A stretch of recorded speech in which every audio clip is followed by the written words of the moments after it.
PLD Projects presents Holy Snokes, the Star Wars podcast, featuring PLD and Matty Gunner. May the Force be with you, always.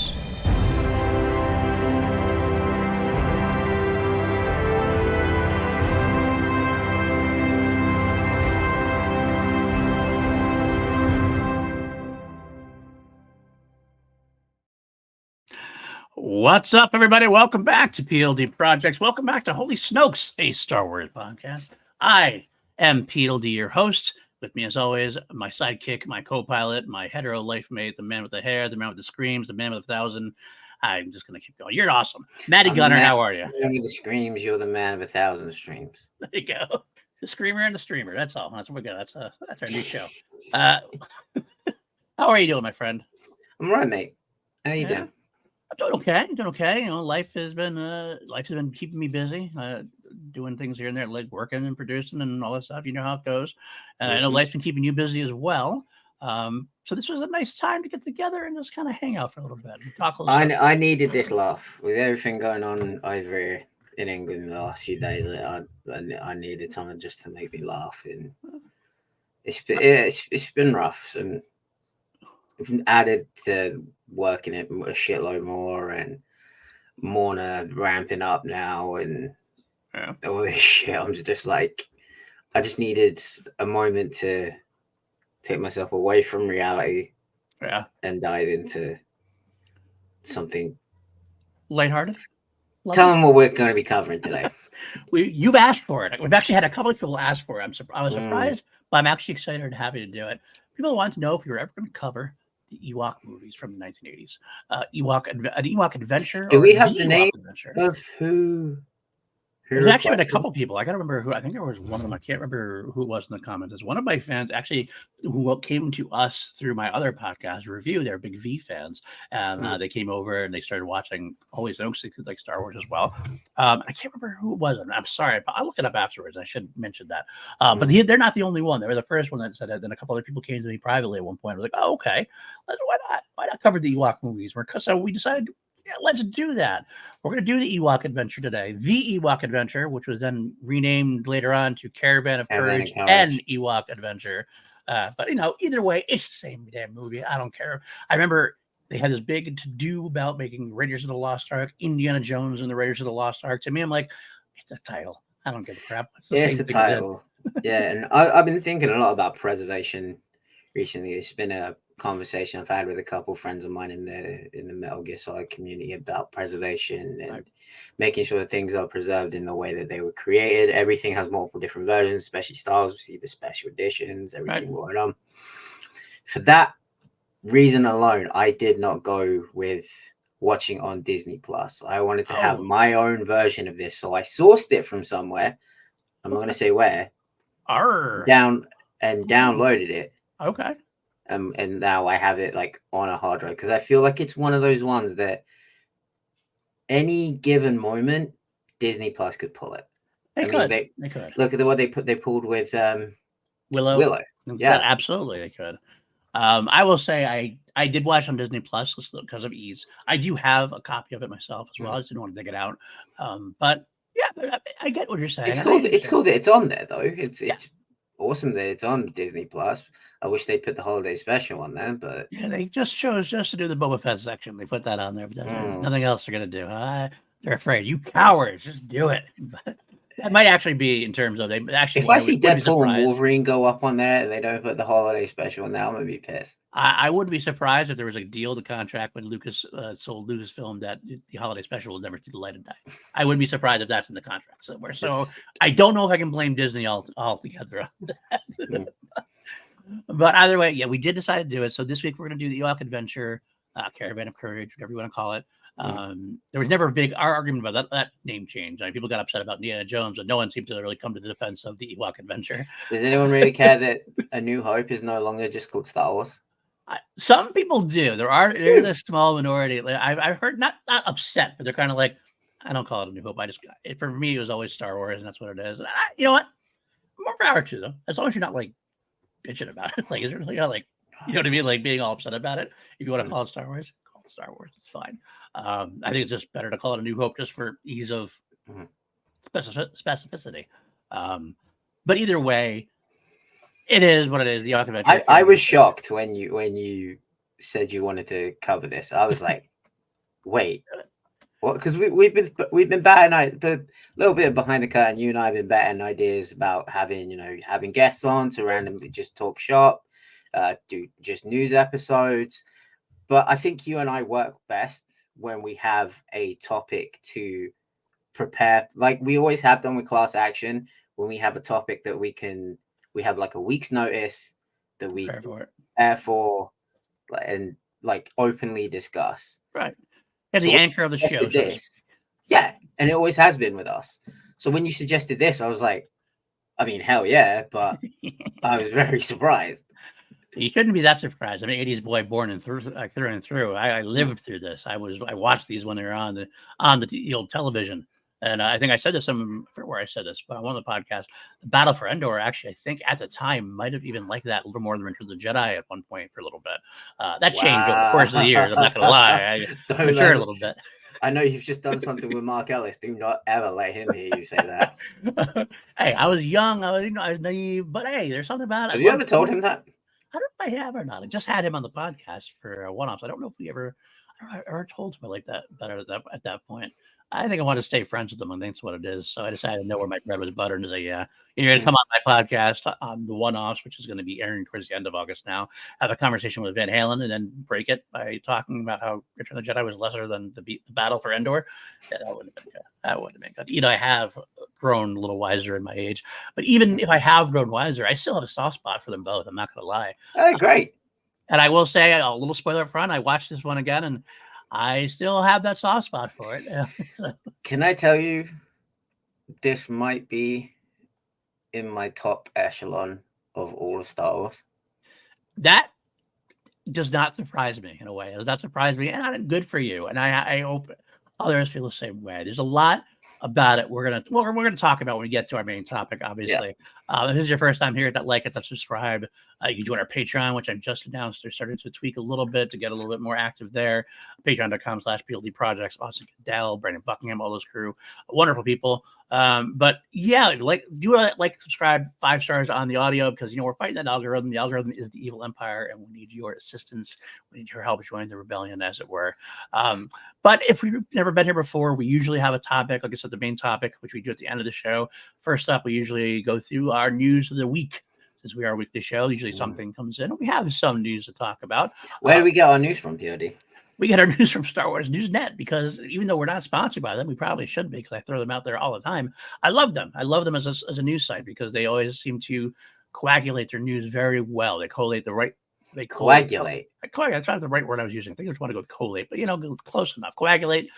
It's like blood coming together too, so it all comes together. I was going to say, I'm pretty sure that's not the correct use of the word coagulate. You called me out on it. I was going to go past. I realized I was saying I said it wrong. I was going to go past it and not say it, but you called me out on it. I'm okay with that. So, you mean corroborate? Corroborate that too. What they do is they take all the news from around Star Wars universe, all different sources that are out there, put them in one place for you, and they usually do a very good job, in my estimation, of saying, like, this is genuine, this is rumor, this is bullshit, and let's talk accordingly. And they have their own podcast as well and everything.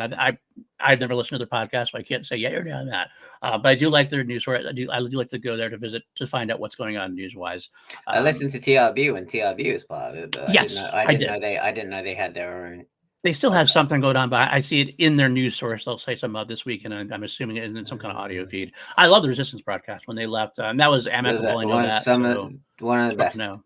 But John Hoey and Lacey Hillerman, wonderful people. Love to have him on, speaking of guests at some point. So it's funny when I think about guests for the show. We've had Ken Knapsack on, of course, but Ken's a good friend of the show. Ken is a seasonal co-host. Like, I know I make the joke about like guests being seasonal co-hosts. Ken has become a legit seasonal co-host. Right. But we got some guests lined up. We got Grand Moff Tony lined up. We got a few people coming, but we've also had Adam Witt and Paul Preston on. But I will, I'm being honestly truthful. They came to me and talked about doing a collaboration, which is great, because the reason we don't have a lot of guests on is like that was a Yeah, absolutely. I am very like self-deprecating, and I'm like, I don't know who really wants to come talk about Star Wars with me. I don't know. So I don't really ask people. I probably should ask more and get more people on, have fun with it. But it's just self-deprecating, I guess. Ken, I guess I know well enough that we talk all the time. It's like, oh yeah, that was a no-brainer too.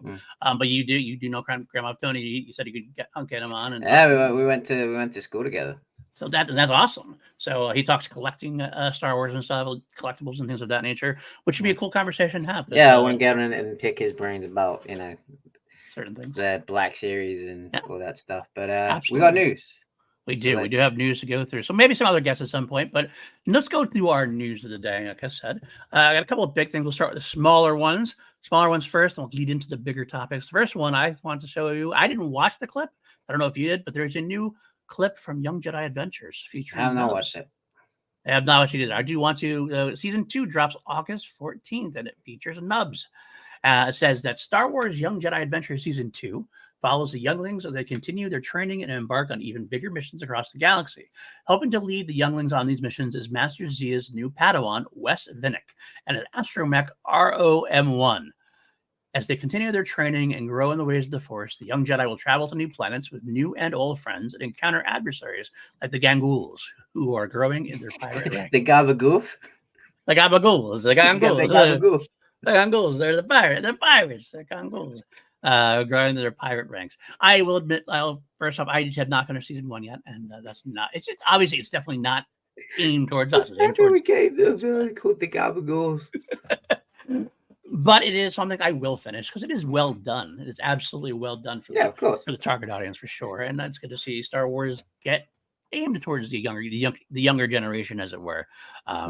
So that's up. Not much else to talk about, but that it is up there though. You can see it for yourself and see what you think. I eventually will. Next up, we got some big news, bigger news in some circles than others. Outlaws is coming out soon-ish. And they're talking about new downloadable content that's going to be coming out. And the story packs, we got the first one coming this fall, will be a new story pack, which will be released featuring Lando Calrissian and Kay participating in a Sabak tournament. But as the high-stake tournaments goes on, Kay learns that another plot is unfolding in secret. On top of that, those who purchase the season pass will also get access to 2 other cosmetic bundles called Hunter's Legacy and Cartel Ronin. These bundles grant additional outfits and cosmetic appearances for Kay, Nix, and in-game vehicles. And then finally, the next thing about it, which is the one that actually could make me buy the freaking game, even though I probably won't. I don't have even the room to play it on my computer, probably. But in spring of 2015, the second story pack called Star Wars Outlaws: A Pirate's Fortune. 2025. Sorry, did I say 2015? Yeah, spring of I was like, what fucking year are we in? Spring of 2025.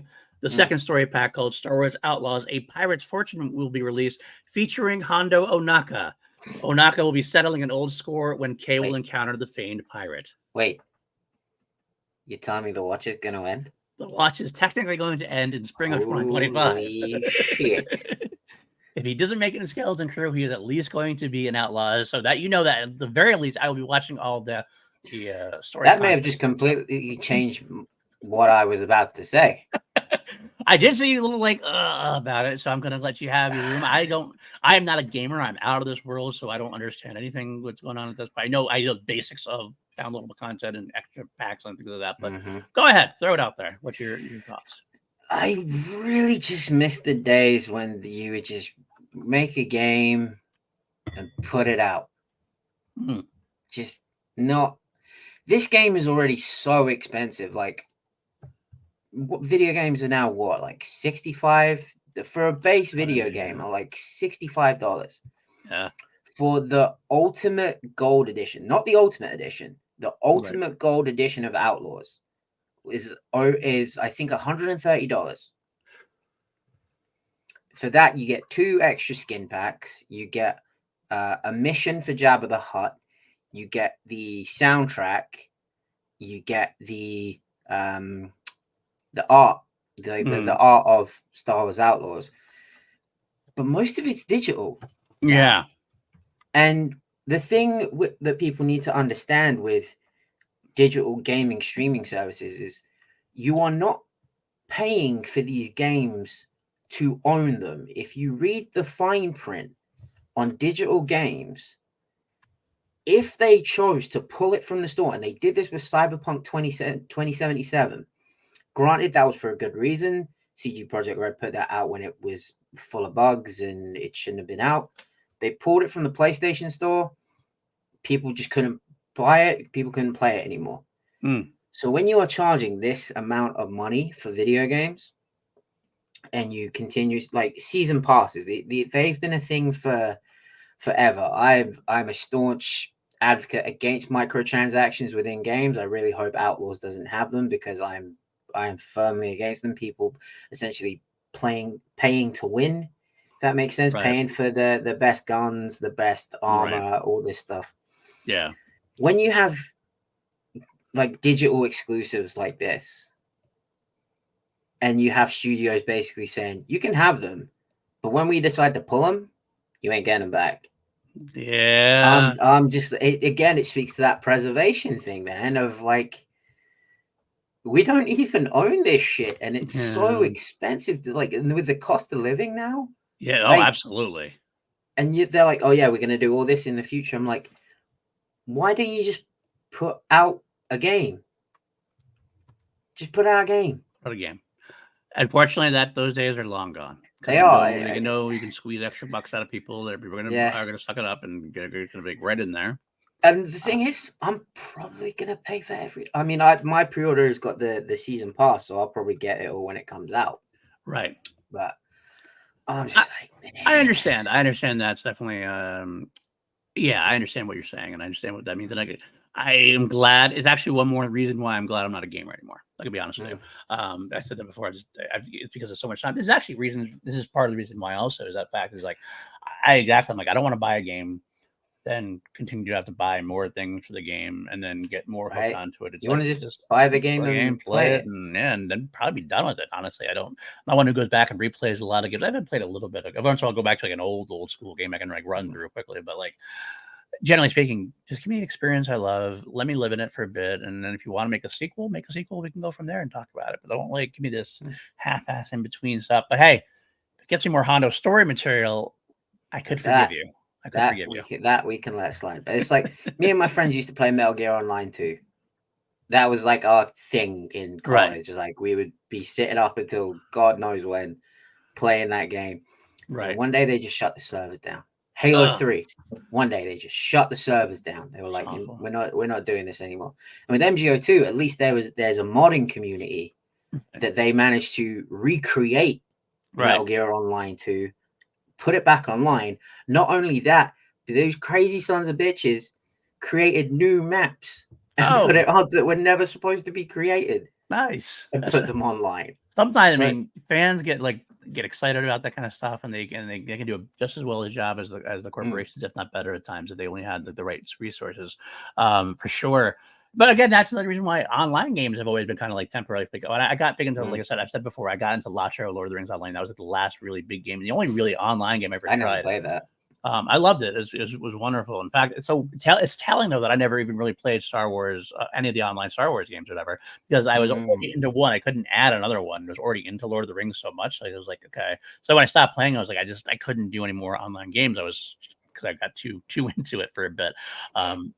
But then again, it's exactly the reason why I'm like, I like to be able to play with my friends and have that community feel, but at the same time, I'm like, I don't even like a console thing. I'm just much more of a personal, like, either I'm playing by myself or my friends have come over to play with me while I'm here. Like, I don't like just like, but I know I'm in the minority there. It's fine. It's fine.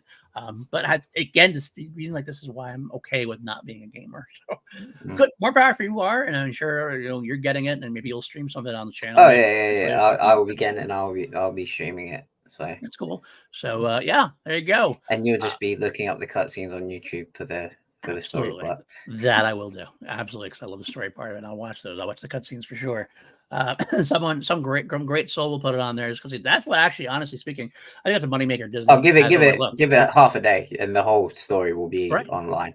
I honestly think it's a. I think how much would it cost Disney to just do that themselves and put a cut on Disney Plus? It'll probably be earlier than that, because some people that pre-ordered the Ultimate Gold the people that pre-order Ultimate Gold get it 3 days early. So all of the story is already going to be out there before people even played the game. Yeah, that's true. I mean, like I said, how it'd be so cheap for Disney just to kind of like, oh, we'll throw it together in one video, put it on Disney Plus. Like, it seems like it's such a no-brainer. Like, here's the Outlaw storyline cutscenes. Yeah, but then it takes away the bit in between, like going from cutscene to cutscene. You're like, well, how did they get there? How did they get there? How did they get there? I guess, but you know what? Like, I don't think like that's the idea. Well, we'll play the game to find out. It's almost like an ad. No, I play the game to find out. So I don't know. Oh, but it doesn't really matter at this point. If you're excited about it, you're excited about it. If you're not, you're not. And good luck to either way. My expectations are tempered. Fair enough. All right. Next up, we got a couple other small pieces of news. I'm going to go with this one first. I have some news that made me mad, a little bit angry, not at the news itself, but more about how it was presented and what it's another rant about how media presents things sometimes. Okay. And this is the story about Lando. So Collider. Oh yeah. Collider pissed me off a little bit. Collider presents this interview with Justin Simeon. They've been doing that for a while. Yeah, that's true. Justin Simeon has his interview with Collider, and there's some people at Collider I love, by the way. So that's not like a knock on. Like, I know Perry Nemiroff does work there, and I love her for that. And, the best. But right, absolutely. And so no spite on them, but this particular interview definitely was annoying in how it was presented. I don't mind the interview. I don't even mind the conversation necessarily, but it was the way it was presented. We had an interview with Justin Simeon. In there, he talked about his time developing Lando, because initially he was attached to the Lando TV series. He mentioned that it was pretty developed. Yeah, there was a Bible, there's concept art, there were scripts, but it just wasn't meant to be. I get over it. I'm in therapy a lot, and he actually sounded very serious about that. So I don't mean to chuckle. It's like that's if he was. I mean, I understand if that's like a passion of yours and you got so close and they got pulled out from underneath you. That's got to suck. But it's not something that people usually come so outright with. I was actually pretty impressed that he came that far out with it. I heard an interview with I want to say it was with Charlie Hunnam years and years back of when he finished Sons of Anarchy, and he said there's all these books on how to create a character, but there's no book on how to bury the character, like how to mourn the character. Yeah. Hearing this, like, you, especially if you have that whole story in your head and the characters and your perception of it, letting it go before it's even begun. It's kind of like it's kind of like being in a relationship, and exactly actually. Yeah, and things are going great and everything, is working out fantastically, and then you get dumped. And then you start like mourning everything that could have been. Yeah. He stated he said, this is the thing that this is the one part that I don't like that I hear. It says it became clear that he probably won't want me to say this, they being Lucasfilm, but I knew it was official cancellation. I believe it was when I read it in the trades, but the writing was super on the wall. So they didn't really let him know that it was canceled until it was in the names. And that's shitty. That's shitty. Lucasfilm got to be better. You got to do better about that. That's not a good thing. So I really feel bad for him. I do. But the focus of my take on the story was more about the way Collider presented it, because Collider presented it as I believe the article was titled, let me see if I know, it was something to the effect, let me see if I can get the actual title up, which is actually what kind of threw me off. Justin Simeon. It was something like they framed it that the whole thing had been canceled, right? Yeah. So actually, I don't know if the title was changed. It doesn't seem as bad now. So Justin Simeon admits to grieving over a ban in Star Wars Lando series. But either that or maybe it was in the tweet or whatever it was. But basically, it came off as saying Lando has been shelved.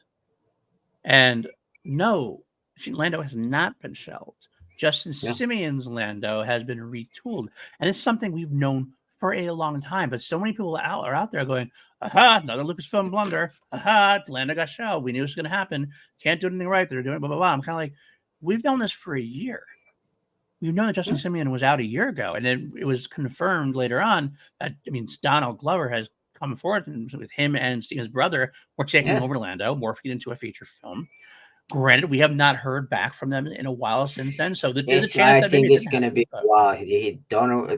Donald Glover is a busy man, especially with his alleged final album coming out, which everything that he's put out from it so far has been incredible. Right. But the thing about Donald Glover is he's one of these people that I hate, Mm. but I love. I hate him because he's so damn talented at every single thing he does. He did a stand-up special that went on Netflix, like he's not a comedian, Right. but he was like, I'm gonna give stand-up a go. Let's Right. give it a shot. Right. Sold it out, got a Netflix special of it, and Boom. it's fucking hilarious. Yeah. One of the greatest musicians of our time, not just a rapper, but he's in there with all the musicians working out all the music behind it. I mean, you've only got the This Is America video. The dude is like, if there is a Star Wars project that I am like, I have full confidence that this is going to be fucking awesome. It's that one. Yeah. He's got the Midas touch. He does, and he really has a familiarity with the character and loves the character. That's why he took it over. Actually, some of those quotes before when he's talking about taking it over, he made some kind of quote that was a little like not questionable. It kind of made me think about it for a minute. It was talking about having creative control, and he wanted more control. And it feels like the Donald Glover I think maybe he was butting heads with Justin Simeon, perhaps, or not necessarily butting heads, but I don't think he maybe saw the same creative differences. I think Donald probably used he definitely has some weight influence. And he probably was like, you know what, let me do this. If we're gonna do this, let's do this right. Now, does that mean that he should have done Justin Simeon dirty like that? No, but Lucasfilm should have been. I don't mind Lucasfilm dumping Justin Simeon and going with Lando. Give him another project to do. Give him another project, or at least be honest with him and say, this is what's going on. Donald has this idea, this vision. We think we want to go that way, and let him know, man to man, woman to woman, whatever, like person to person, without having to find out the traits. That I don't like. But I will be interested to see what Donald does with this still, because now we have Atlanta is going to be ending, Mr. and Mrs. Smith schedules. He's not going to be in Mr. and Mrs. Smith, I believe, or it's going to be closed down. He is. The next season, he's going to be in it. He is going to be in it. Yeah. Okay. I could remember one point there wasn't going to be, or I don't know. Either way, his schedule might be clearing up, so we might get maybe you'll get some kind of update from him soon. Yeah. I know he's got a world tour plan because I have the pre-order, the pre-save to buy tickets when they go available. I got the email the other day, so I know he's got a world tour planned. So might be a minute. But I hope we'll get an update on it soon. But either way, we'll find out. Either way, again, talk about what you want to talk about. It is like I just don't like it. I don't like what Lucasfilm did, but I also don't like how it was presented that way. And maybe it was a mistake. Maybe somebody who looked at it and said, "Oh, Lando shelled and didn't do the research." But either way, that's incriminating too. Do your research on it before you say something like that, because it just we don't have we have enough negativity as it is about things sometimes. So let's just be honest about it. So we'll find out. I guess we'll find out more about Lando hopefully soon. Maybe at D23. Who knows? Never know. But let's continue with that. We have the D23 schedule coming out. It's coming out this week. The schedule's out, but Friday, this Friday, Saturday, and Sunday is D23. And if you're going, that's awesome. And we'll be here next week. That's actually going to be our topic next week. We did the EWOK Adventure next week. This week, we were going to do Battle for Endor next week, but we decided we're going to push that a week and just make next week a D23 recap, hoping there's going to be a lot of news in there. And just in case. If there's not, then we will be doing the Battle for Endor. I don't think, no. Well, we're going to push it either way because I want to give us I wanted to have its own proper due and proper time to do it. So we will just. Unless there is literally nothing. Even though I think there'll be things we can at least talk about. So we may just do a news episode next week, and the centering will be the larger news update of D23. Hopefully, I trust me. I have other stuff I can talk about as far as publishing stuff goes as well. So cool. we'll make it something work for that for sure. And then we'll give the Battle for Endor its own full-on due the following week. And the following week after that, we're going to do the prequel trilogy alternate castings. We had so much from the alternate original trilogy casting. So, but anyway, going back to our news here, D23, StarWars.com actually posted what they're going to be doing, what Lucasfilm is going to be doing. And I didn't want to throw everything in there, but there are a couple of interesting things that I want to touch base on. Obviously, this is not a Star Wars celebration. This is not all Star Wars news. Like Celebration is its own jam. It's like a little checkpoint for Disney overall. Right. There's a couple of things that we have. The big ones we have to talk about, or not to think about. August 9th. This was not actually something we have to talk about, but I think it's fun. There's going to be a Nubs meet and greet at Lucasfilm booth, which is fun. Wait.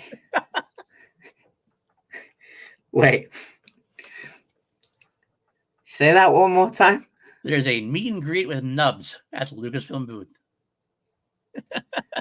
And this is on August 9th? Yes. You're telling me I could fly out to Anaheim and meet Nubs on my birthday? You could absolutely give Nubs a hug on your Holy birthday. shit. I see you looking to get the plane tickets now, and I get it. I understand. Ken would never forgive me. That's true. That's true. And I had to mention that for you. But the big news and thing of Disney entirely in D23 is the Disney Entertainment Showcase, which is a 2-hour presentation from Disney. And the article states, enjoy the magic of Disney Entertainment in a star-studded showcase featuring exclusive looks at the movies, series, and stage shows you love, and a glimpse into what you can look forward to. Join some of your favorite stars as they give you a peek behind the curtain at upcoming projects, never-before-seen footage, surprise announcements, and special guests. Musical performances, and exclusive new content coming to the big screen, your small screens, and stages worldwide. Lucasfilm, Star Wars put that on there as one of the things they're doing, so obviously they're going to have something in there. What that is, we've already kind of pitched last week. We think there'll probably be a Skeleton Crew teaser there at that point. We assume I think it's a safe assumption at that point. I'd be shocked if there wasn't a teaser for Skeleton Crew at that point. We could get some other bits and pieces, some other drips and drabs. Maybe like could be where they announce the next animated series. We could get an update on Andor, maybe a more definitive Andor date, maybe a sizzle reel from Andor season 2 potentially, and maybe an update on Ahsoka. Maybe maybe like saying like not much in it. Like this is where we're going, and we're aiming for release in this time. I want to believe that's the case, dude. I really do. Oh, I don't either. I'm saying it, but I think it's in the realm. I just don't think it's a 0% chance. I think it's like I'm thinking if there's anything that could be thrown out there, like I think Skeleton Crew is 99.9% to happen teaser-wise. I think the Andor thing is 50%, 50 to 75%. Like Andor. Anything after that is kind of like could do that. They could do the animation thing. They could do a movie announcement. They could do a movie announcement. They haven't. They might want to say for Celebration, but it's in the realm of possibilities that they have little irons in the fire. So, yeah. I mean, specifically, I will say actually one thing about it is like Star Wars in that StarWars.com article, they actually stated, and while we can't wait to report back on everything we learned at the Disney Entertainment Showcase, where there's sure to be a segment devoted to forthcoming Lucasfilm titles. There is so much to see and do on the show floor and the after panel event. So titles makes you think about it. Unless there's anything else, I don't know if Lucasfilm is working on anything else besides Star Wars. They are. I hope they are, because it's starting to become like Lucasfilm is just a Star Wars factory. If there's an Indiana Jones animated series coming out, like that'd be great. I'd love that. If they decide, you know what, our bad, we kind of suck, we're gonna do Willow season 2. Like, I love that too. Cool. I doubt that. Unfortunately, I doubt that. Indie animated series would be. PJ Campbell's been pushing there for that forever, I think that is a way to do it, because you can continue the series. Harrison Ford could actually still do the voice if you wanted him to. He might not, because I think he's done with indie. I think he kind of said that Dial of Destiny was going to be his swan song. And if you want to do, one of the reasons you're doing animated series for indie is to make it a lot cheaper, so they probably wouldn't want to pay Harrison the money. Who would you get? There's plenty of sound alikes that you could make work for it. If that would work for an animated show, I think. Would it be the same? No, but Matt Lanner or Anakin, and then you get to the point where you understand, you're okay with it. You know what I mean? James Arnold Taylor, Sam Witwer. We could do anybody you wanted to do for. Sam Witwer can do it. Yeah, well, yeah, you know who could do it? You know who could do it? Mark Hamill. Mark Hamill does a great Harrison Ford impression. That would be funny. Imagine Mark Hamill voicing Indiana Jones. There's something great meta about that. But so yeah, that's going to be the big event, which is 7 to 9. I can't wait to see what they're going to do there. Other topics we have to discuss about, like, to look at with potential for news. Because I kind of think they got to announce stuff there, but they might announce something at other panels. Probably not. I'm banking on that's going to be the one announcement panel. But if they were going to, August 10th, there is a Lucasfilm booth presentation of a look back at the Acolyte with Manny Jacinto. Speaking of Manny Jacinto, I need to sidetrack. I pulled this up. First guest announced for Star Wars Celebration. Yes, absolutely. And I that's will awesome. be working out nothing but arms from now until April next year. So you can go side by side. Either that, or ask him if he'll let me hang off of one of his for Nice, a nice, photo. nice. So I mentioned that's fun. Of course, I love to hear Manny talking about, because I love hearing him. Every time he talks about the Accolade, I'm always very interested in it. But I guess there is. I'm interested. Absolutely. I'm hoping it's not the last we see him in Star Wars. Absolutely. But speaking of that, I wonder if that could be a backdoor way to kind of go, we're going to do Accolade season 2. I doubt it. I guess that's like a 5% chance, but I throw it out there as better than 0 in a way. So we'll have to see what that goes on. Most likely, it's just going to be a fun conversation, I'm going to guess. He's the guy, right? As well. If you want to like promote this show, he's the mouthpiece that you want out there. I think absolutely, because I mean, obviously, Solo's not around for season 2 anyway, so not going to have Young Jay. It would be him or Vanessa, but he's the one that you'd want to really be the face, and it could be the face because this. What a face! True, but if Manny is doing this panel on August 10th, they might announce it during the August 9th Disney Entertainment thing. They might actually announce, we're going to do Accolade season 2, and then he can kind of talk about it more. They just can't put that in the description, obviously. I don't think they'll announce it, but I think he'll pull a Ewan McGregor, and he will be like, well, hopefully if they do a season 2, I'm here wink, wink, nudge, nudge, to like get people saying, again, we want season 2. But if the essential, like if one of the stars of the show, who is now getting into big Hollywood productions, comes out and says, hey, I want to do a season 2. Yeah, absolutely. I mean, it's a way to do it.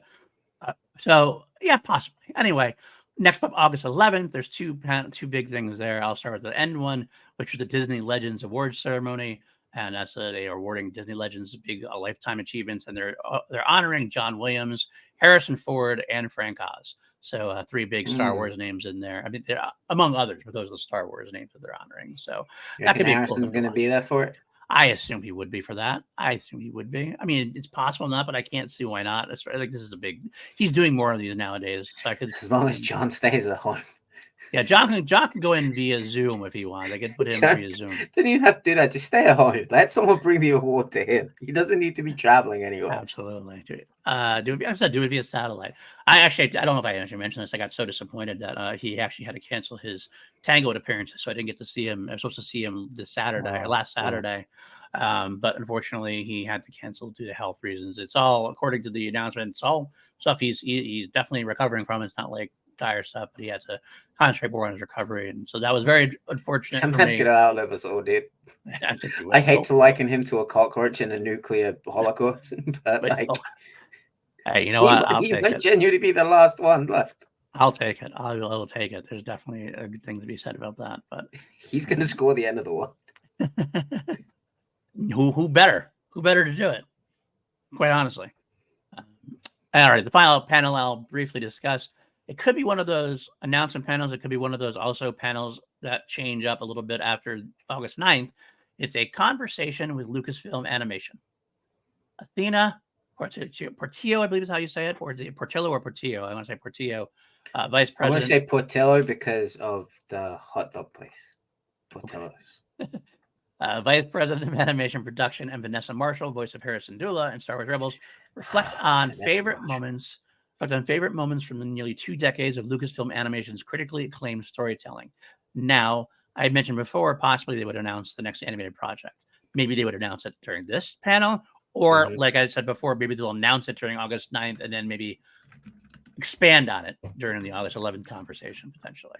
So that is D23. That's what we're going to report back from on Wednesday next week. So stay tuned for that. I hope Vanessa Marshall is involved in any project that she does, because I tell you, like, she's fantastic with fans. I have personally spoken to her on a Discord call because she voices the character of Olga in Metal Gear. Oh, cool. In Metal Gear Solid 2, and she is very active with that fan community. Like she watches random like gamers that are streaming Metal Gear Solid games. She'll jump in their chats and she'll talk to them. She'll jump on Discord and talk to fans all the time, just randomly out of her day. So she is one of the people that I genuinely root for. I hope that she's involved. If they've got her involved in some animation project, then yeah, I'm all for it. Well, it would make sense. It would make sense for sure, and it would be surprising. We always thought it was definitely going to be the path and the size of interest, but maybe instead they tried to pivot and they do something with an adult Omega running off like she did to join the rebellion, and maybe she joins Hera's squadron, so to speak, and that's maybe Hera's involved and she's involved. Could be kind of cool storytelling depending on what it goes. Maybe they do both. Maybe Asajj involved in that somehow. Who knows? Either way, I think it's going to be a fun panel for sure, and I can't wait to see what comes out of it, if anything. And if it's nothing announcement-wise and it's just a conversation, that's kind of cool. I still like to see that panel because I love Star Wars Lucasfilm's animation department, and I'd love to hear more stories from them about what's going on or what happened. But I gotta guess by now that there's got to be some conversation towards something coming up or the project, because they're obviously been working on a project for a while now. That's just the nature of animation, and we don't have anything on the books except for like I think Vision season 3 was that announced? Lego. Lego. They could talk about Lego. That's true. They can see Lego. But I got a feeling they're gonna want to do something about the mainstream kind of mainline storytelling because it's been such a big thing for them overall. So I guess we'll find out. All right. Last bit of news before we break into the EWOK adventure. Shawn Levy was on Josh Horowitz's podcast. Wonderful. Happy second views. Josh Horowitz is one of the best there is out there working on things. Love him as far as his conversations go. He was asked, he talked mostly about Deadpool and Wolverine in his book Marvel, but Josh did touch base on Star Wars briefly. And he said two things that were interesting to me. Right out of the gate, Horowitz asked if Levy is writing the movie with any actors in mind. Filmmaker seemed surprised at first by the question, and I actually saw the interview. He actually goes, laughing, goes, "Wow, you're asking the right questions." And he goes, "Sort of, yes." And then Josh starts to ask something and goes, "Please don't ask a follow-up." Got it. So what does that mean necessarily? I mean, obviously, Ryan Reynolds. Is Ryan Reynolds coming to Star Wars, or is Hugh Jackman coming to Star Wars? Is Jennifer Garner coming to Star Wars? She's been in both projects. She was in an Adam project and now in I don't know what she's in. I don't know what you're talking about. I think at this point it's all over the internet. That's the point. I'm sorry if I ruined it for you guys. There's a cameo, but it's all over the internet at this point. Well, then fuck it. Let's just go all in. Just put Channing Tatum in Star Wars then. At this point, I'm sorry. He was one of the best parts about that movie, wasn't he? Yeah. Oh, he was wonderful about that. Absolutely. So good. Another person who's been in movies with Shawn Levy, I could think of. For the guy had the Chris Evans cameo. I could have a Chris Evans in there as well. There's a lot of people you could throw in there. So the funny thing is, would you want to see Ryan Reynolds in Star Wars? What's your initial thought? You would. Okay. I loved it because of Adam Project. My only hesitation is I don't know. I don't want a Deadpool in Star Wars. I don't want that necessarily, but I think he could if you rein him in a little bit, like where he did for Adam Project or Free Guy, something like that. He could do a lot with that and be great at it, I think. Yeah, it's not going to be Deadpool or Van Wilder or waiting in Star Wars. People don't. It was an interview that Ryan Reynolds did where he was talking about mask work and clown work for Deadpool that really made me think, oh, he's like a very well educated actor. He's not just go on the film and crack jokes and be charismatic. No, he when he gets these roles, he goes fully immerses in them and studies and what he can bring to the role.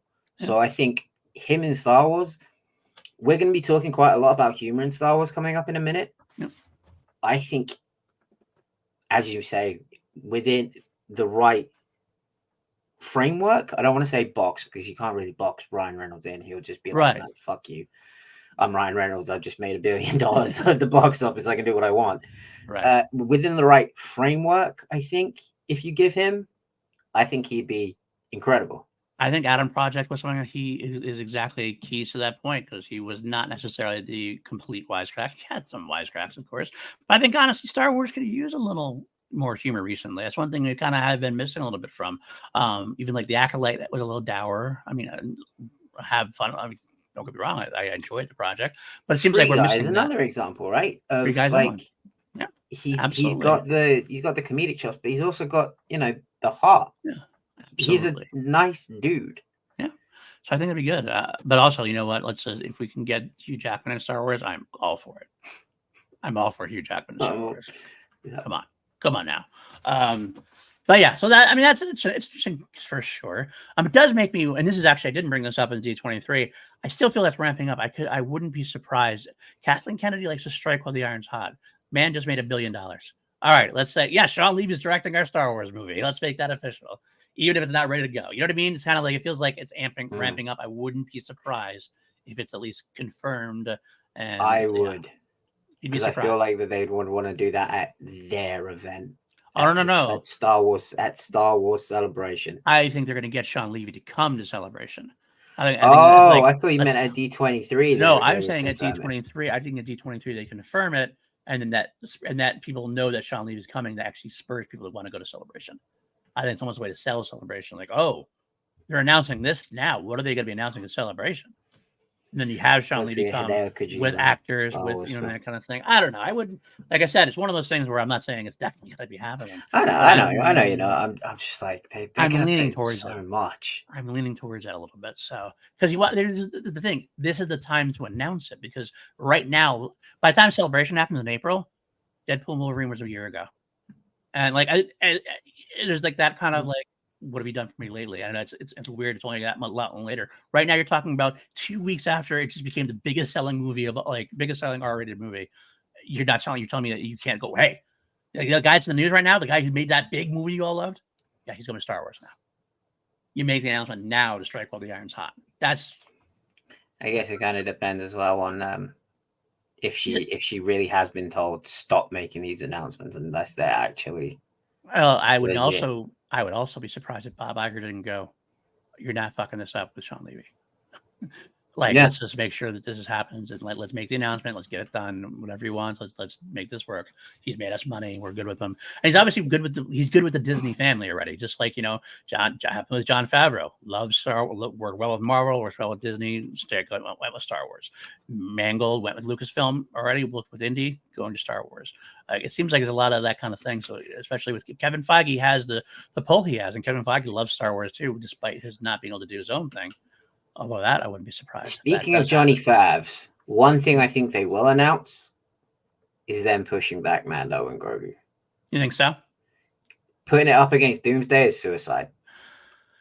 I don't disagree. I don't disagree necessarily. I mean, they might have a lot more. Oh wait, which movie is it? It'd be Fantastic Four, right? That's coming out. No, Fantastic Four is coming out next year. So it would be it'd be the Avengers movie.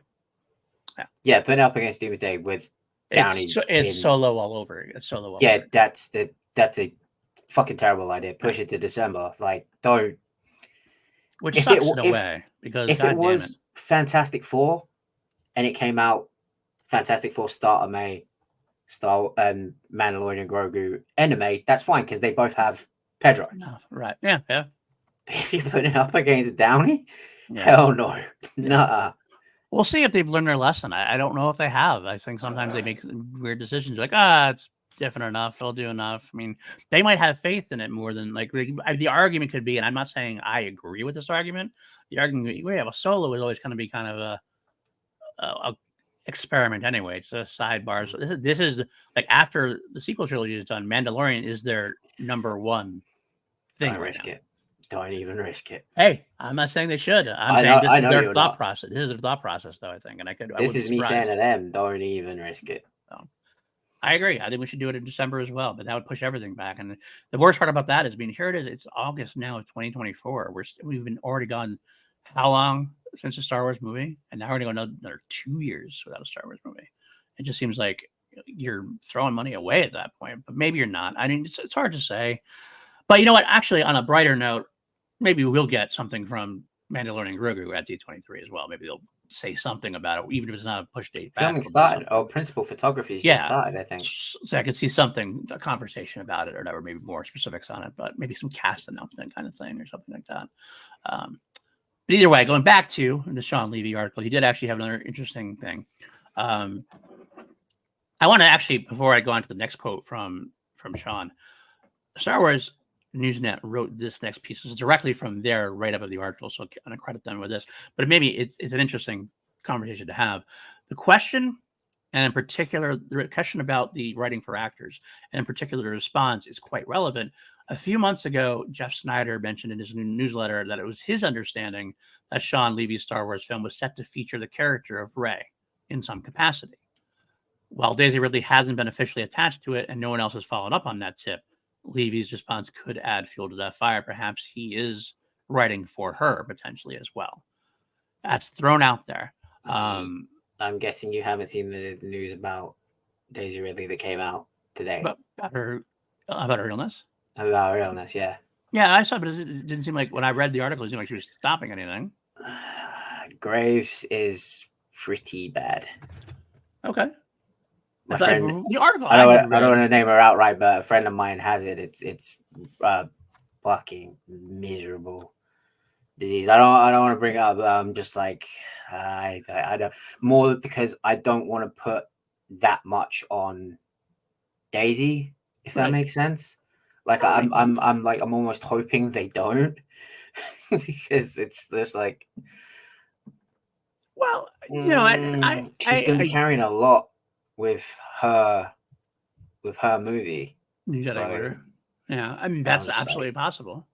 Absolutely possible. But I will say the articles I've read seem to feel like that she's not stopping any work or anything. So I mean, good for her if she's not. Good for her if she's not. I'm just like, hope. What I'm trying to get across is like, I hope Lucasfilm are like, don't try to like push her. Be like, all right, you're the new face I don't of think Star they would. Wars. You've got to fly to Celebration for this. You've got to fly to D23 for that. Oh, if anything, I think Lucasfilm has always been they generally err on the side of protecting their family members, and she's a family member. Like, I know I just went over the fact that they kind of screwed over Jeff Simeon that way, but it's different when you've been a part of the crew for a while, and Rey is part of the crew for a while. I think that's something that they wouldn't do. I would say it doesn't necessarily mean that Rey is like heavily like the feature person in this or anything like that. And I'm sure that they won't do anything without having conversations with her and let her know. And I think she'll be honest with them what she wants or does not want to do at this point. So maybe that's the reason why. Maybe that Graves' disease thing potentially could be. Maybe they're going to push the Rey movie back a little bit. Maybe they'll go back a couple of years at this point. Like let her really get through it. And maybe that's the case. So I mean, I will continue the Shawn Levy thing actually. Because the other next quote also does kind of throw a little water on that potentially as well. Is because he was asked about what Star Wars meant to him and what he wanted to do. The quote for that was, "The experience of crafting this story has focused me to think about the question. There's only so many times that Star Wars movies can revisit the same section of the timeline, because I don't want to do a Star Wars movie that's redundant to the others, nor am I interested in doing one that has to serve another movie. I really wanted to craft something that felt organic to me in tone and characters. There's certainly the Force and a connection to something bigger than our individual selves, and the way that can make us powerful. Those themes combined with visual delight and wish fulfillment, that's Star Wars to me." So that would make it seem like he doesn't want to do Rey at all, because he wouldn't want to be anywhere part of the timeline. But I think there's a happy medium where you can do both. But I'm not sure. They also said that about Logan. And look what they did with that. They're like, no, we're going to honor the legacy of Logan. We're not going to touch Logan. Within the first 2 minutes of that film, they're like, they literally say, how are we going to do it with respect to Logan's legacy? We're not. The difference here, though, I think the difference is that he doesn't want. I actually like the quote that he doesn't want to serve another movie. I can understand that basically means he doesn't want to be brought into like a Mandoverse kind of situation. He wants to do his own thing. And I like that. I appreciate that. I think Star Wars could use that. However, the flip side of that is it seems like everybody wants that, but then when it comes out, it's like saying nobody wants to go see original movies anymore. That's why there's always so much IP. And yet, like, original movies get made and then no one goes sees them. The only people only go see the IPs. So there's that danger, like if they do its own thing, it's almost like the Solo of it all. This doesn't connect to Mandoverse. Well, then it's why are we doing it? What's bothering here? It's to be like, well, Shawn Levy's directing it, Ryan Reynolds is it, whoever, is in it. It's a fun Star Wars storyline. Let's just do it that way. But I feel like that is lost in today's society, unfortunately. Hoping that we can get back to that, because I would love a series of like standalone Star Wars movies that have nothing to do with each other, just kind of like, or like tangentially, like maybe there's like little snippets or MacGuffins or something that have to do with it potentially, but like overall, can stand on its own without having to worry about watching anything else. The problem is as well, it's difficult to create original IP now with like the imagination can only go so far, right? Of like a lot of what's been done has already been done. I mean, you look at Zack Snyder and Rebel Moon. Right. It's essentially Star Wars. Yeah. And not a good one. I actually haven't watched it, so I won't say anything about it. You're so lucky. Your eyes haven't been tainted. I was going to watch the director's cut if anything else. Don't do it. Don't. I'm going to spare you the trouble. Don't. I'm not rushing to see it. I'll tell you that much. But I still probably will. Because I am one of those people. I actually enjoy Zack Snyder's films. I always have. Even the ones that people hate. People have hated Zack Snyder for a long time. And I don't love his. I hate his. I'm not a fan. Did you like the second 300? I did not watch that one. Did he direct that one? He didn't direct that one. I'm pretty sure he did. He only directed the first one. Yeah, he didn't direct the second 300. Oh, God, no. Because I was going to say, a lot of people shit on the second 300. I kind of like it. No, I didn't. I'm pretty sure he only directed the first one. Everybody cuts on everything. Everybody pitches on Sucker Punch, which I actually still enjoyed. I like Sucker Punch. I like BBS, Army of the Dead. Army of the Dead, I really enjoyed. Unfortunately, just announced that they're not moving ahead with the sequels for that, unfortunately, which I was hoping to do. Me and my friend Jamie had an argument about BBS one time. We both watched it at his house, and he was like, "Hey, man, like, I really love that movie because we got to see Batman and Superman fight." And I was like, "Okay, so you're saying you like the fight scene between Batman and Superman, right?" And he was like, "Right. No, I like the whole movie because of that fight scene." And I was just like, "We're not doing this. We're not doing this. This is also coming from the guy who said that The Phantom Menace is in his top 5 worst ever movies made." So I was like, fair. No, I know, and I get it. So I get people have their issues. I have issues with the Zack Snyder fan base a lot of times and everything else, and I some have some things with hesitancy with the way he conducts himself sometimes overall. But as far as his movies go, I've always enjoyed them. So that's why I probably will give it a shot, no matter what everybody says. But I'm not rushing to it either. So I never know. Don't even waltz to it. Don't even like tiptoe toward it. Like, just don't do it. Very well. All right. Anything else you want to comment on this, or should we get to our main topic? Let's get to Ewoks. Let's give the people what they asked for, PLD. People what they asked for. Caravan of Courage and Ewok Adventure. We should timestamp these, by the way, because I realized that I probably from my own blabbing, we've been going on for a bit. So I don't know, maybe we should timestamp these as well, just so people would be like, "Hey, when the fuck do you get to talk about the Ewoks?" I probably should. I've always been bad about timestamping stuff. I've been horrible at it. I have to hire somebody. Anyway, EWOK Adventure, Caravan of Courage was a 1984 television film, premiered November 25th, 1984 on ABC. And it took place in the moon of Endor and featured the Ewoks, who were helping 2 young siblings as they try to locate their parents. Interestingly enough, it was given a limited international theatrical run, which is where it was retitled Caravan of Courage, an Ewok Adventure. So I did not know. I actually never knew that. This got a theatrical run, let alone an international one. It did. Interesting. I'm sure very limited at the time. A lot of things were thrown up in theatrical runs you just didn't know about because they liked it enough or they threw enough in there. It is a story by George Lucas. Remember, he was not very happy. Obviously, we've talked about it. The holiday special did not float his boat, and he was very hands-off in the holiday special. Yeah. So he was a little more hands-on for this one. Initially, he wanted to produce a half-an-hour live-action special, but then the networks came back to him. They didn't want to do any kind of television. They were interested in doing like a 2-hour movie of the week. So they expanded the story, made it about an hour, 37 hour 40 somewhere in there, and so they could obviously add commercials or whatever. But he did the story. Bob Caro wrote the screenplay from it, and then John Cordy directed it. But more interestingly, the part I thought that I found out a long time ago and forgot about, and then remembered when I looked at the film again, it was Joe Johnston, who obviously was a big Lucasfilm guy at the time, and he got involved as well. He worked let me see if I can find the actual bit here. I closed the wrong tab, so bear with me a little bit. Joe Johnston is a veteran director at ILM and is one of the key concept artists of the classic Star Wars trilogy. He acted as a production designer and second unit director. And prior to the film's release, he also would write and illustrate a book about Ewoks, The Adventures of Tebow, A Tale of Magic and Suspense. So I never read that. I never done anything else. I'll have to ask Jennifer Lando if she's read that, because if there's one person that's read it, it's absolutely Jennifer Lando, because I didn't even know that book existed, but now I want to read it. Absolutely, I got to take a look see, because I like watching this. So, that was going to be my first question. Where did you first see this movie? On TV back in 1984. I don't think I taped this one. I remember taping Battle for Endor, so I watched that one a lot more. I think my friend might have had Caravan of Courage taped, and I think that's where I saw it, was his tapes. I didn't get to see it as much until far more recently. But I remember thinking to myself back in the day, this was a fun one-off. And I feel like what I love about rewatching this movie, it really brought me back to that time and brought me back to a far more, and this is going to sound very boomer of me, even though I'm Gen X, very boomer of me, back in my day. But it is true in a way. Back in my day, this felt like this is something you could put out.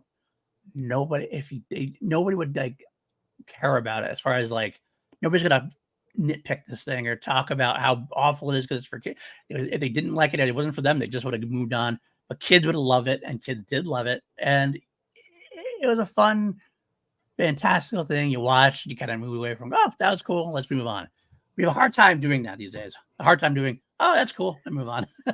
So for the longest time, me and my friend from primary school, Tom, who I mentioned on this podcast before, his older brother Liam had a VHS copied over of this. So it was a blank VHS that he copied. Right.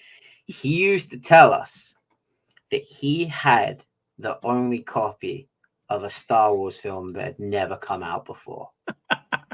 Liar, but okay.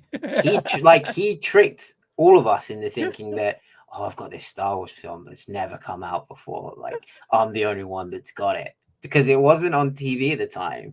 That's funny. And it wasn't in the cinema. He just somehow managed to get a hold of this thing. I later found out it had been on TNT, the classic movie channel. Yeah. It had shown up on that one time, and he just recorded over it. That's funny. The lion son of a bitch told us, young kids, and we thought he was the coolest dude ever, because he was like, oh, God, you got a Star Wars film that hasn't come out? And I watched it. That's funny. And I hated it at first, because there was no lightsabers. There was right.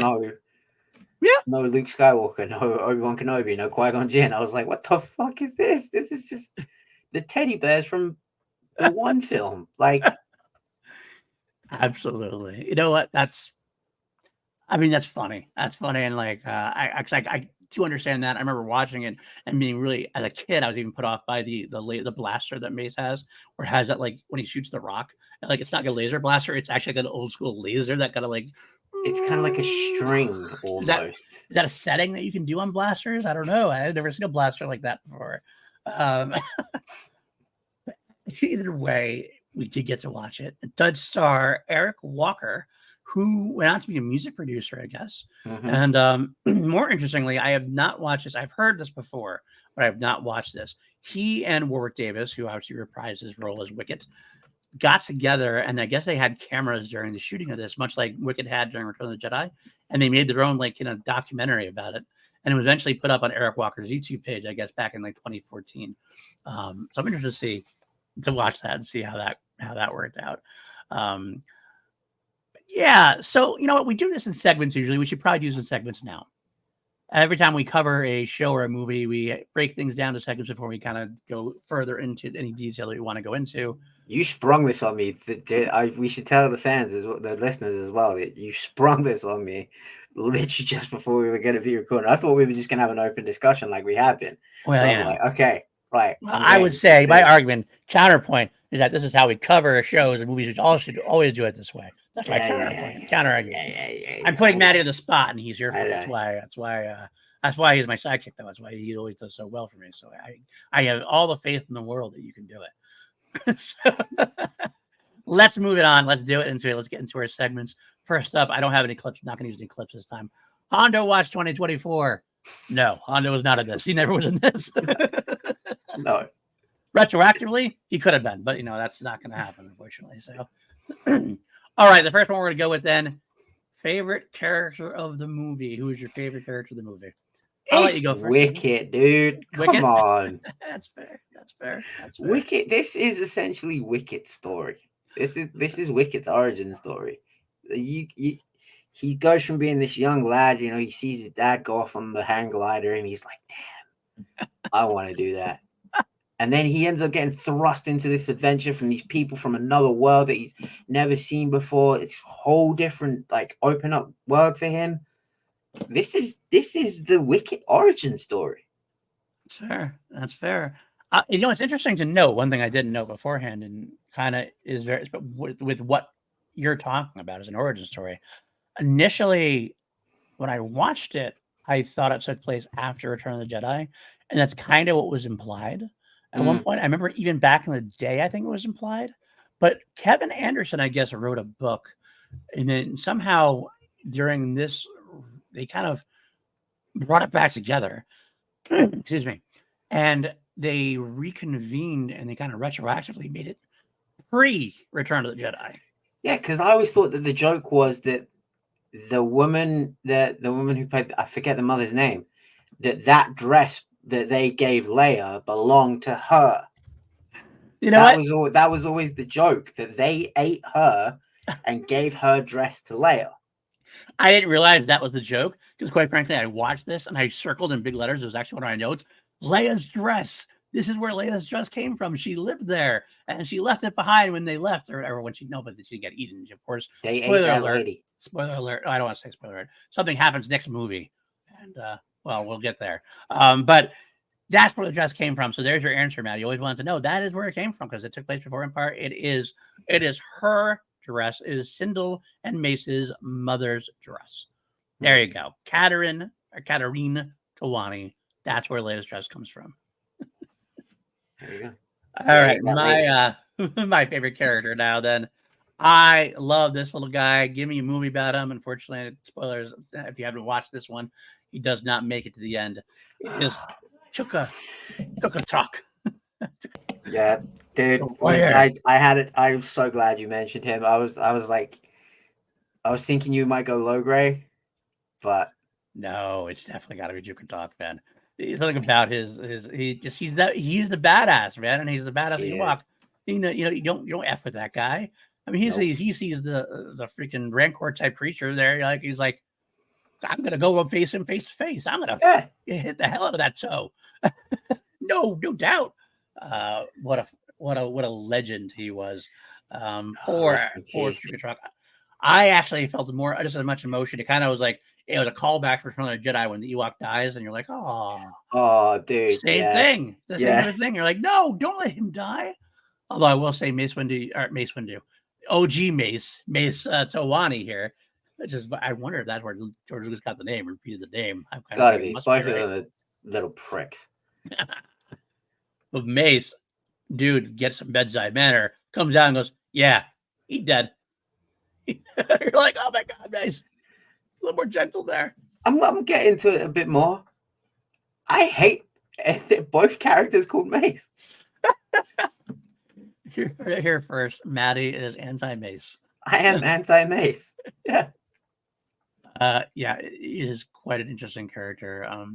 I think you're almost supposed to not like him at first. You're supposed to like he's doing things for the right reasons. Generally, he's like protective of his little sister. He wants to make everything's good. But they're trying to give her like the medicine at the first bit, and he's like pushing him over, and he's just like, push him over. They're like, all right, we need more medicine. It's just like, fuck you, dude. Right. you just like come into our home and start pushing us around, and like, oh, he can't talk. Yeah, he can talk. He just can't speak your language, moron. He's definitely a speciesist, and he is definitely guilty of thinking the Ewoks are too primitive. Yeah, I get that. I completely get that. That was my son to beat him upside the head.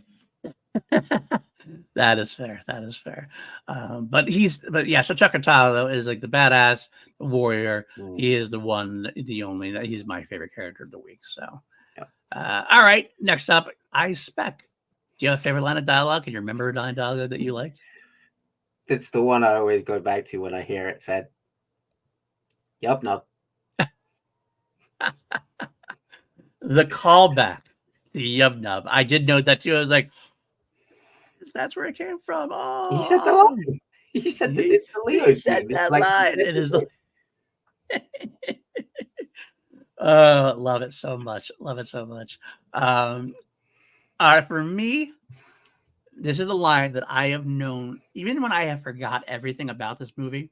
I forgot almost everything about the movie in the years afterward, before I watched it again a couple of times later on.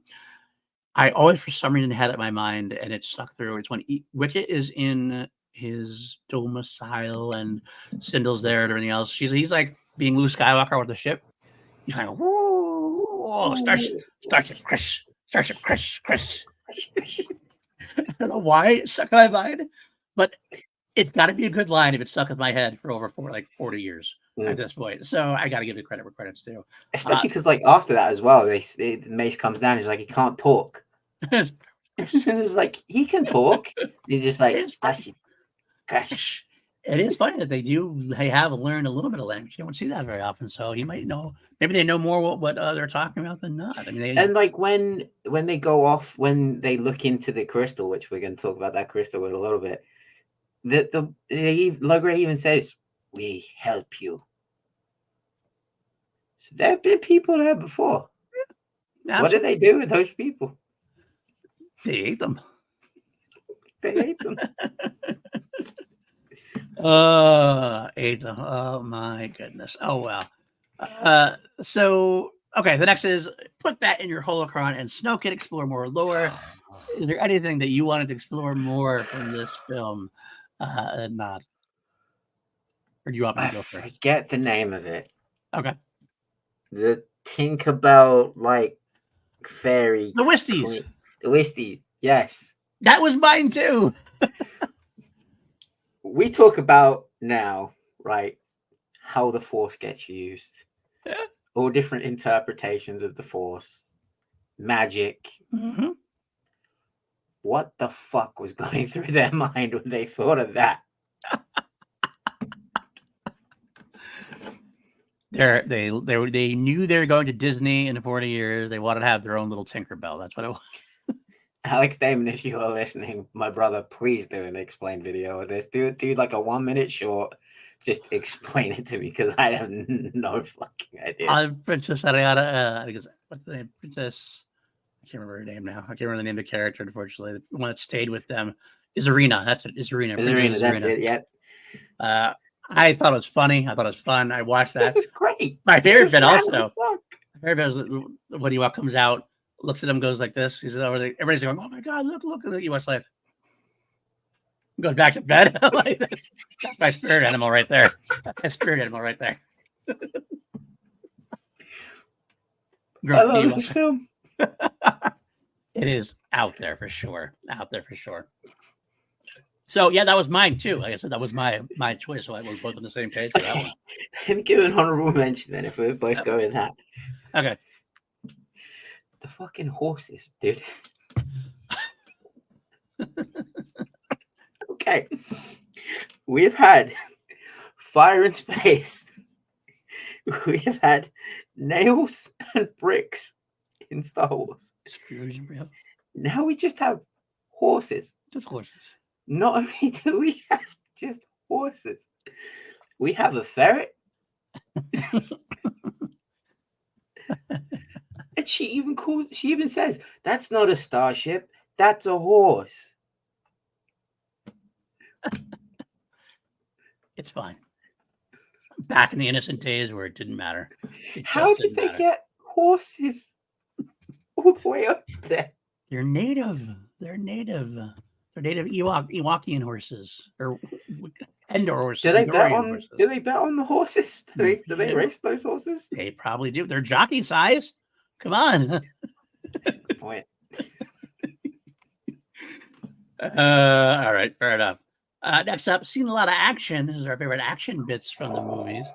The one I have wasn't really typical action beat moment, but it's stuck in my head. I'm sorry, by the way, if you hear me, I get some kind of tickle in my throat. It's been bothering me all episode. I keep trying to drink to get rid of it, but it keeps coming back. Allergies are killing me right now. Excuse me. Anyway, regardless, my favorite action sequence of the episode, or the movie rather, was the time when Mace is an idiot, as always.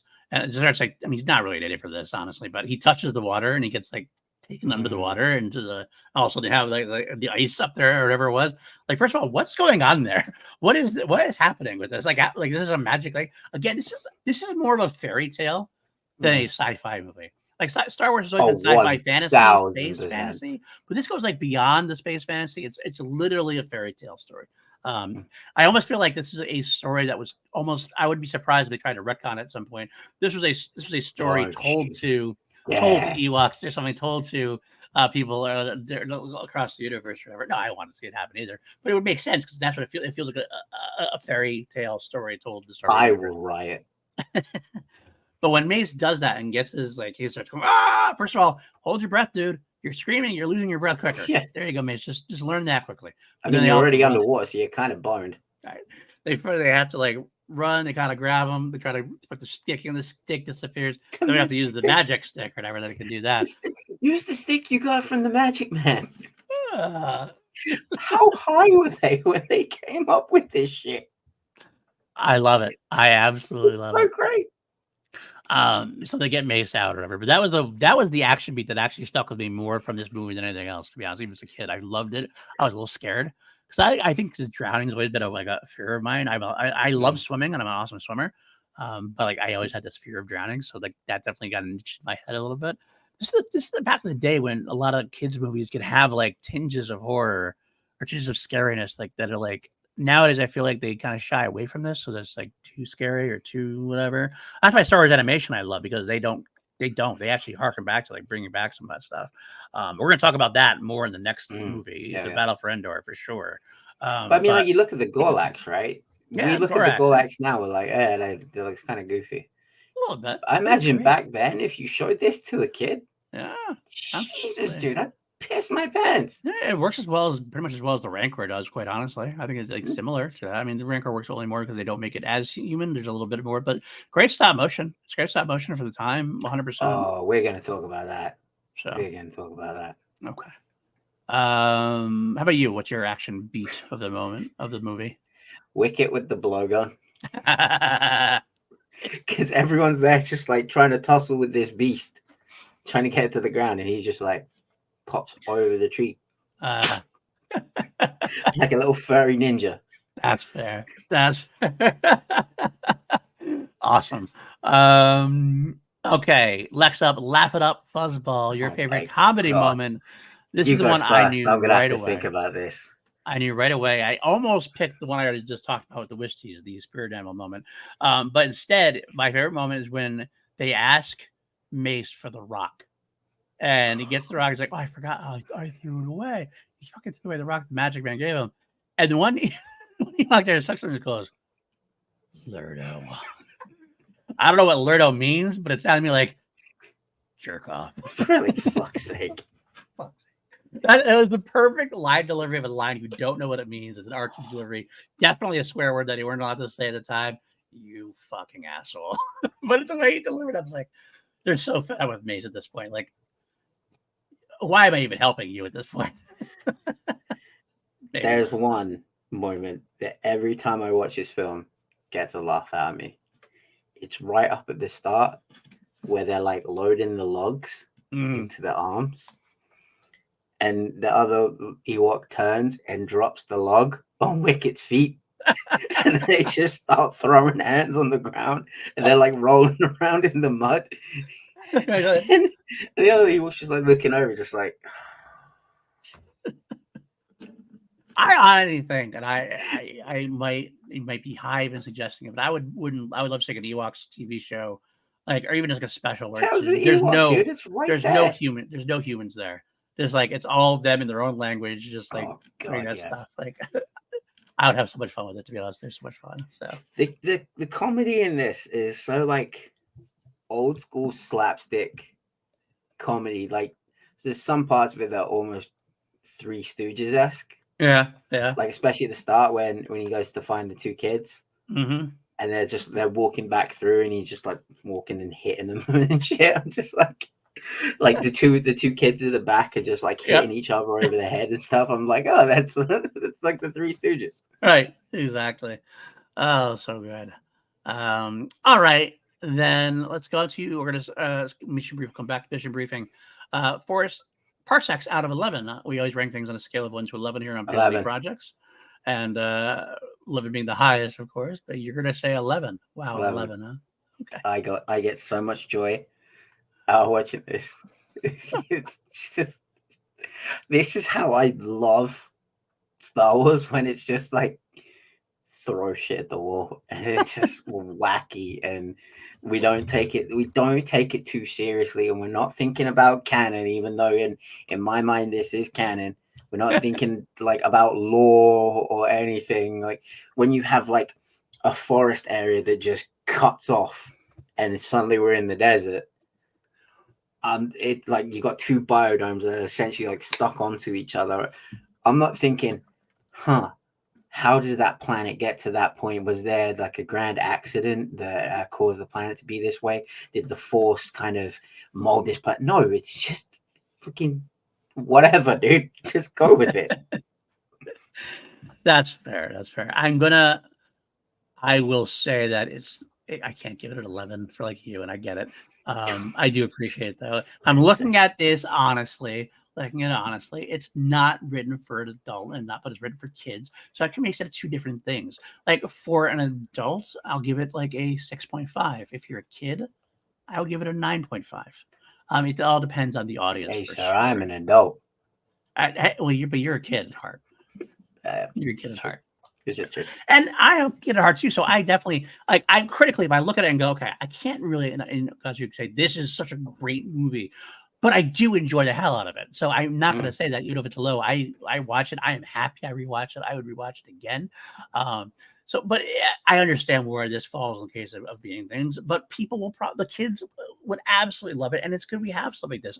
I think we need more stuff like this at this point. With everything with Star Wars going on, we should do a couple things. They should do a Disney Plus movie half-hour special where they have a kind of just a kids thing like this, where you just throw shit at the wall and have fun with it. They should do that. Absolutely. Yo, what if like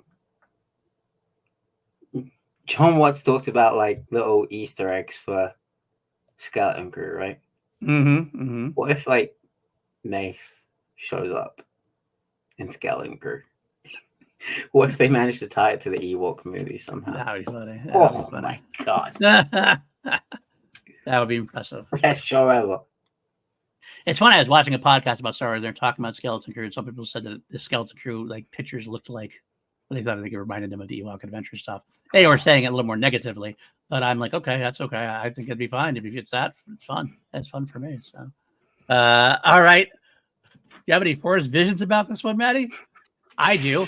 I see Wilford Brimley coming and guest starring in the next EWOK movie, Battle for Endor. I have a Force vision. They ate that lady. They ate that lady. Okay. They ate that lady. I see Princess Leia wearing a dress that doesn't belong to her, but there was another human woman that was there a few years earlier. That's fair. Yep. You're gonna stick to it. I get it. I totally get it. They're murder bears, dude. They're straight up murder bears. Okay. All right, let's get into the rest of the movie. Anything else we need to talk about? I will say right away, there's two things off the top of my head that I wanted to mention. First off, I was so shocked, and I had zero recollection about this before, that they got Burl Ives to narrate it.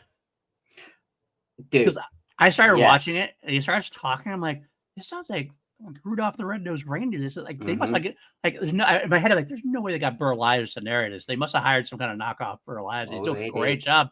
And I looked it up, like, they actually got Burl Ives to narrate this. Yep. And it fits what they're doing. I mean, it fits exactly what they want to do for the story in a way, though. The movie, that's the vibe they're going for. They're going for a Christmas holiday kind of like story, and like, who better than to get Burl Ives to do it? But I was really surprised that happened, and I was very happy about it. It added to the atmosphere 110%, for sure. Other couple of things is other big one I want to know. Did you know? I knew this and had forgotten about it, because that's what I get when you get to be my age, Matty. You start forgetting things you definitely knew way back in the day. I mean, I'm my age and I forget what I did last week. I forgot that in the Star Wars EU, that there is a book in the Black Fleet Crisis written by Michael P. Q. McDowell, Tyrant's Test, which is the third and final installment of that Black Fleet Crisis. Fuck me, I have not heard of that in a long time. And what do you, I don't know if you remember, but there actually features, not in a big role, there is one Sindel Tawani. And she has grown up, and she is a journalist now in the EU at that point. So yeah, I totally forgot about that until I noticed that I'm looking like, oh my God, I remember. So I remember reading that book. I actually really enjoyed the Black Fleet Crisis, if I remember. I can't wait to get back there, because I really enjoyed that when I read it the first time and the second time. I read it a couple of times. I remember when I got there going, Sindel Tawani, isn't that the name of, I looked up like, it is, it's Sindel from the Ewok movies. So interesting comment. I thought that was an interesting moment. So yeah, go read Tyrant Says. So I'll read the other you got to read the other Black Fleet Crisis stuff first, but yeah, there we go. Anything? All right. So anything else we want to talk about from that? We got the idea that, I mean, we haven't really talked about the whole Braces idea. They had the starship crash. That's what the family crashed, and they got taken. Parents got taken by the Gorax. And Gorax. Yeah, Gorax. And the kids were looking for them, and that's when they found the Ewoks, and the Ewoks helped them, and whole big thing. Overall, I would say this is actually a very fun kid adventure. The child actors are the child actors.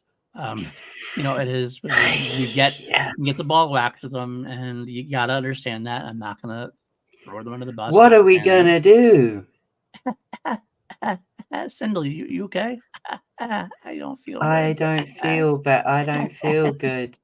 Yeah, but she was cute. She was very cute, and I mean, she's in there, and you know, Mace Eric Walker did that. He did his thing to be the character he was, and he was fine. But this is not going to be obvious. It's not dramatic performances. We're going to go, oh my God, you know. So this is also like child actors from way back when, right? At least like child actors nowadays have probably like been, their parents have probably put them through the most intense fucking acting lessons possible. Right. Absolutely. So, so yeah, there's a lot of magic. They meet the Magic Man and get sorts of fancy stuff there. Can we talk about Grace? Can we talk about Low Grace Crystal? Yeah, it's essentially just a giant spinning top. I had one of those things when I was a child that you would just spin. Yep. I had them too. And the magic rock. So wait, you're telling me that it looks like a rock, feels like a rock, but you can shake it, and here's like, you couldn't feel that was a different rock, Mace? Really? You know what this is, right? Star Wars was written to sell toys, action figures. Like you could like sit in and play with your action figures and stuff. Right. I think this was written especially for the by this time. Was that? Especially by this time. By the time we're going especially this time, right? Yeah, exactly. There's definitely like, I think the first one was like they made it, and then they kind of, oh, we could do this from it. But then like that also became the success of that. Was like, well, if that's so successful, we should try to maybe add some stuff that we can make into that kind of thing. That became more of a topic of discussion at that point. I think this was made for the kids that like maybe couldn't afford the action figures. Oh, maybe they just like wanted to go out in the garden and pick up a stick and be like, yeah, this is my magic stick. I got from the Magic Man. And they got like a pond nearby, and they just push it into the water, and like they pick up a rock, and they're like, this is my magic stone. Right. Or they find a spinning top, and they're like, this is the crystal. Like, I feel like it was made for like kids like me that didn't have like all the fancy toys. That could be. I never thought about it that way. It's actually a fun thing to do. And if it was done that way, hell, more power to them. And that's a wonderful thing, and a very non-corporate thing. So interesting to think about. There's an Instagram page called Stick Nation where it's just people finding like sticks that look like things. like sticks that look like swords or sticks that look like just random shit. Blasters, yeah. There is something so innocent and pure in that I think is what I love. Yeah, imagination, pure imagination, right? I think Mhm. that's what this film like really leans into, where you've got George Lucas who's like taken from Kurosawa and Joseph Campbell and like all these different like references. This is, I feel like, purely go nuts with 100%. imagination. 100%. Yeah, I actually love The Rock. The Rock, when you open it up, it has that little arrowhead in there, and it starts to be in the compass. Like, this is awesome. It's just so stupid, but so awesome at the same time. I loved it. So, I think I kind of mentioned everything. The action sequence at the end was kind of cool, and they actually stop motion. The spiders were there. We had the big spider, which was. Let's talk about the. I wanted to bring that up actually. The use of the puppets and the stop motion in this. We really take for granted what we have with the volume now. It's essentially, it's run on Unreal Engine 5 and Unity Blend, which is what is like the gold standard that people use to make video games. Right. Now, I can go on the internet and I can pull up an image that someone has. I can pull up a template someone has made of, let's say, a house. Right. Say that you and I were at the volume. I could just go onto a laptop, go onto the website, go onto Unity Blend, pull up a template of a website, pull up a template of a house, and throw it on the screen. Yeah.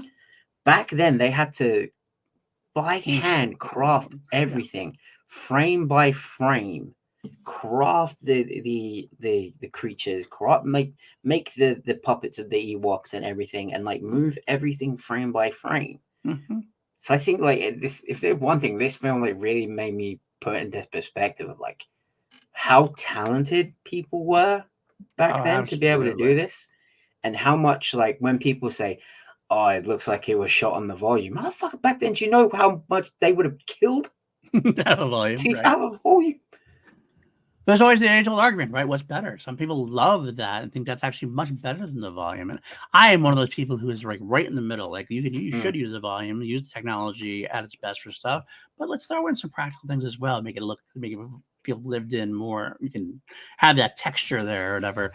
But this is actually, I love the ending battle sequences. It completely reminded me of all those other 80s movies I loved back. The Dark Crystal, Labyrinth, all those kind of movies. All those kind of movies you throw in there. And that's what it felt like to me. So that was a very much, I mean, maybe kids these days wouldn't appreciate that as much. No. That was my childhood. I loved it. Like I love watching that stuff. And so I just got that. I got to when I watched the movie, I sat back and just had a kind of goofy grin on my face. I'm like, brought me back to those days. It was just a childhood nostalgic thing for me. I'm like, oh, I remember these days back when like it just wasn't that big of a deal. Nobody really cared. And you know, I'd love to know. Your son is getting into a passion for and hopefully a career in animation, right?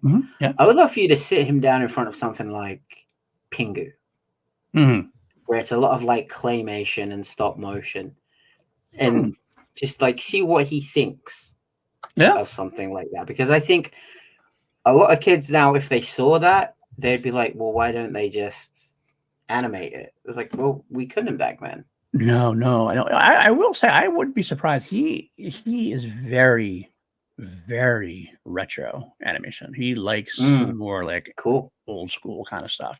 So I wouldn't be surprised. I don't know his. I have to talk to him and see. I don't know his outlook on like stop motion stuff. I don't know if he's ever gotten that far, but like he loves going back to like 8-bit video game style stuff and like things like that. He loves that kind of stuff. I love that. So he's all into that. So I wouldn't be surprised if he appreciates it, or at least I don't think he'd get. My gut says he wouldn't get into it, but he'd appreciate respect. Donald Faison does a lot of. He went off all social media for about a year, and then he reactivated it, and he was like, "This is what I've been doing with my time." And he's created like all these stop motion animation pieces, and it's like, that's what you were doing. That guy is seriously. I have nothing but respect for him. He's the man. Awesome. He's the man. Oh well. Yeah. So anything else that you want to touch base on? I love how the Ewoks are essentially cowboys. Yeah. Like when the horse goes running away. Yeah. And they have to jump on the horse and like, yeah. What else we got? Gorax is creepy as shit. Wicket was the MVP. Definitely Spinning top. definitely was made for a lower budget, and it shows, and it's okay that it was done that way. Absolutely.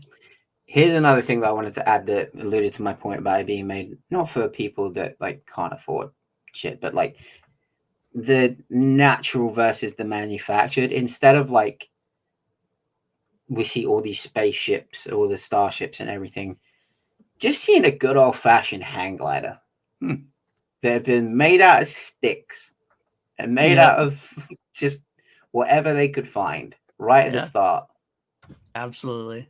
It's just something so like wholesome and like base, and like, you ever heard the phrase "the less is more"? Yeah, absolutely. I feel like with this film, the less is more. I get that. I totally get that. It really works.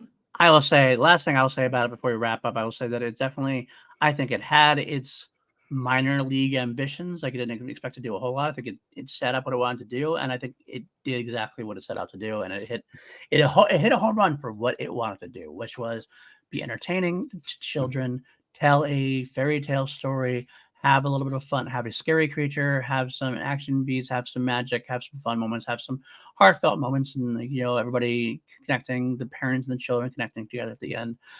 Very much, if Skeleton Crew has this kind of feel and like a little bit more of it, maybe a little bit more of an adult tone with it, like Stranger Things kind of thing, I think that's going to be a home run as well. So this is definitely great, and I really actually am looking forward to Battle for Endor, because I remember back in the day liking that one even more, and I think it's because there's a little bit more of that adult tone in some areas. I mean, in some areas, absolutely not.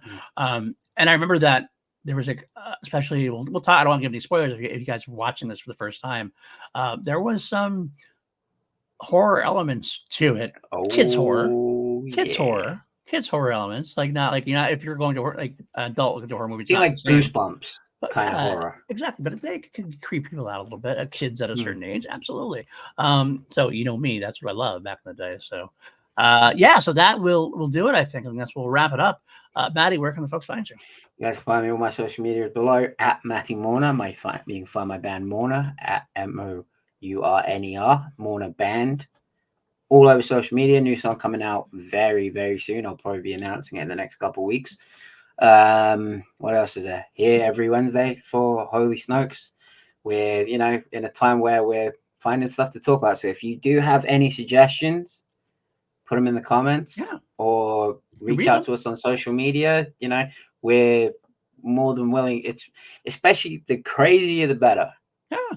If you've got something wacky that you want us to talk about, any kind of analysis, rankings, what you want to know, throw it out there. We're always looking for more topics, and obviously this spurred from a comment, and I will remember who it was. I'm sorry, I apologize for not remembering who it was off the top of my head. But yeah, I love talking about this stuff. So let us know what you want to see. Let us know what we can do for you, as the people say. Help us to help you. Help us to help you. PLD, where can people find you?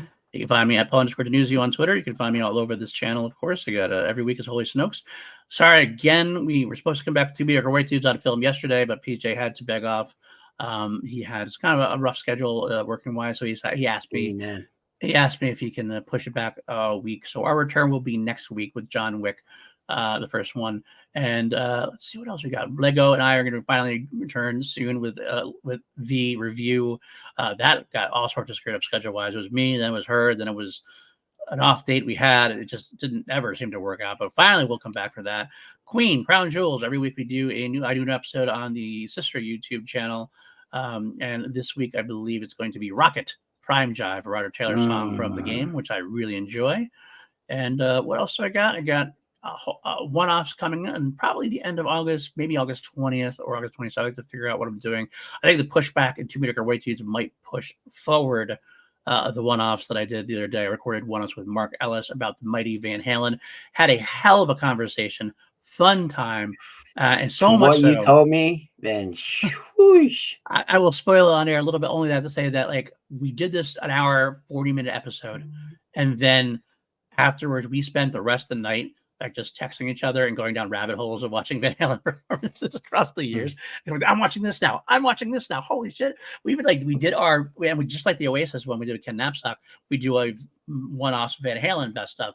And I remember, like, by the end of the night, I was like, Mark, we might have to get together and do a second best of.